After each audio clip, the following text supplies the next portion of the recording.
কাজী সাহেব আপনি কোথায় আছেন? কতক্ষণ লাগবে আপনার? আচ্ছা আমরা বসে আছি, আপনি আসুন।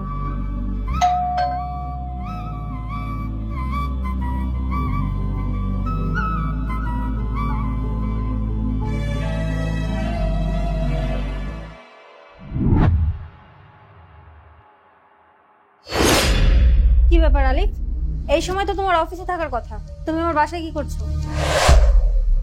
আপনার লগে আমার অনেক জরুরি কিছু কথা আছে, আমার ভিতরে আচ্ছা আসো।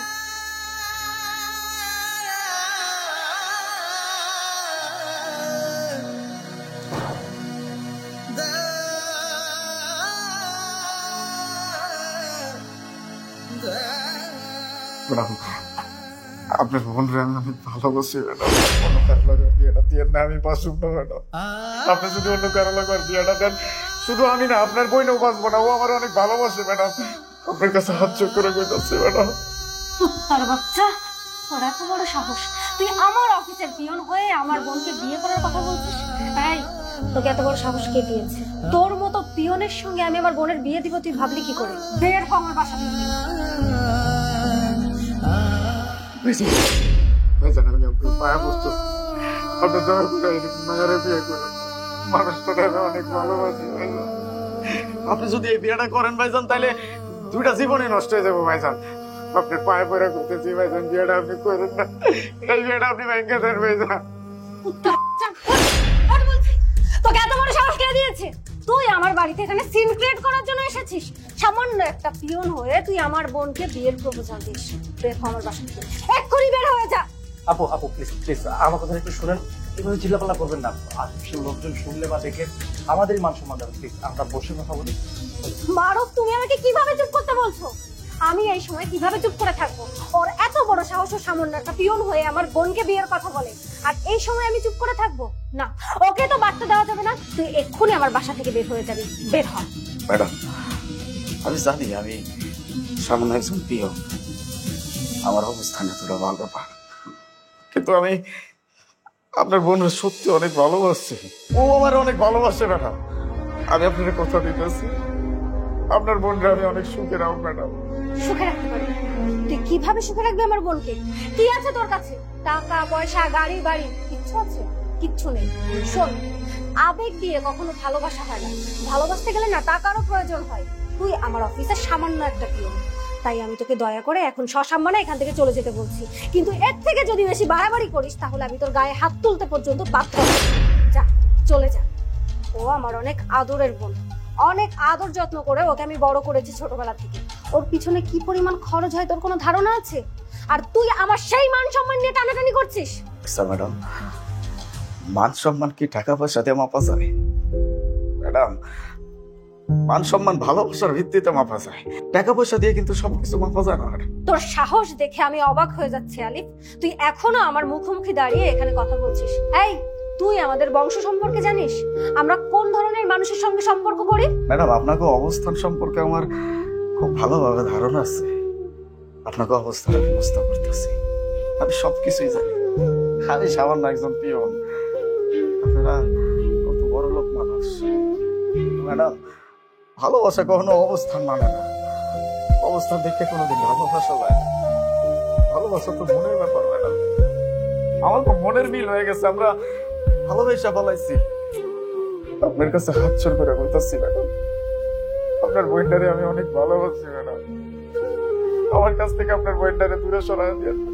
এই শোন, তুই শুধু এটা জেনে রাখ, পায়ের জুতা কখনো মাথায় তুলতে নেই। তুই তোর সীমাটা নিজের মধ্যে রাখ, আর সীমাটা মেনে চলার চেষ্টা কর। আমি তোর সঙ্গে আর এক মুহূর্তের জন্য কথা বলতে চাচ্ছি না। বের হয়ে যা, বের হয়ে যা। আলিফ, দাঁড়াও।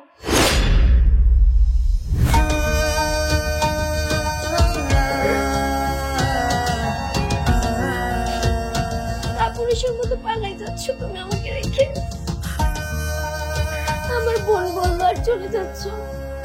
আমিও তো তোমাকে অনেক ভালোবাসি। আমি তোমাকে ছাড়া কিভাবে থাকবো? আর তুমি চলে গেলে তো আমি বাঁচতে পারবো না।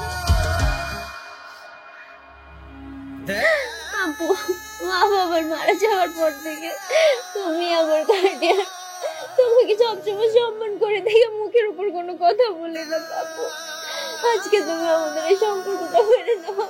আমি ওকে ছাড়া বাঁচতে পারবো না।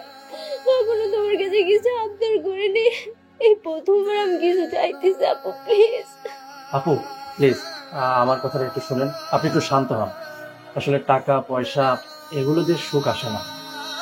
মানুষ একে অপরকে ভালোবেসে সারা জীবন থাকতে পারলে, সুখে থাকতে পারলে এটাই এটাই সবচেয়ে বড় সুখ। প্লিজ আপনি মেনে নিন। আর আমি যে ওকে বিয়ে করার পরে আমি ওকে যে সুখে রাখবো তার কি কোনো গ্যারান্টি আছে আপু? গ্যারান্টি নেই। আমার আমার মনে হচ্ছে এই যে আলিফ আলিফ ওকে অনেক ভালোবাসে আর সারা জীবনও ওকে সুখে রাখতে পারবে। তাই আমি বলি কি প্লিজ আপনি ওদেরকে মেনে নিন। বাকি থাকলো আমি ওদের দেয়ালে দাঁড়িয়েছিলাম, আমি সরে যাচ্ছি, সমস্যা নেই। প্লিজ প্লিজ আপনি আপনার অহংকারের দেয়ালটা সরিয়ে নিন। প্লিজ আলিফের সাথে ওর বিয়েটা দিন, মেনে নিন ওদেরকে। ওঠ। ছোটবেলা থেকে তোকে আমি অনেক আদর যত্নে বড় করেছি। বাবা যখন মারা যায় তখন তোর দায়ভার সবকিছু আমার উপর দিয়ে যায়। তোর কথা চিন্তা করে আজ পর্যন্ত আমি বিয়ে অবধি করিনি। কেন জানিস? যাতে করে তোর কোনো সমস্যা না হয়।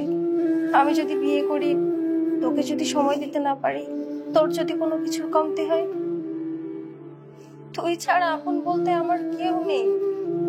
আমি প্রতিনিয়ত এত কষ্ট করছি, অফিস সামলাচ্ছি, সবকিছু তোর জন্য। আর এত আদরের বোনটা যদি কষ্ট পায়, সেটা তো আমি সহ্য করতে পারবো না। আর এই জন্য সবসময় চেষ্টা করতাম ওকে একটা ভালো জায়গায় বিয়ে দেওয়ার, তুই ভালো থাকিস। কিন্তু আমার সিদ্ধান্ততে তো আমার বোনটা খুশি নেই। আমার বোন যেহেতু খুশি নেই, এই বিয়েতে আমিও খুশি না।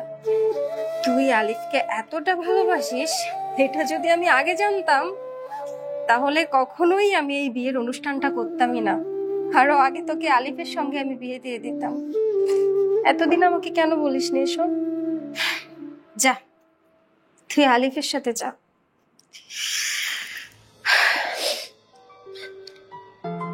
আলিফ, তুমি তো সবই শুনলে। আমার বোনের যদি কোনো ক্ষতি হয়, আমার বোনের যদি কোনো কিছুর কমতি পড়ে, আমি কিন্তু এটা কিছুতেই সহ্য করব না। এখন তোমার নিজেকে প্রুভ করতে হবে তুমি আমার বোনকে কিভাবে খুশি রাখবে। আমার বিশ্বাস তুমি পারবে।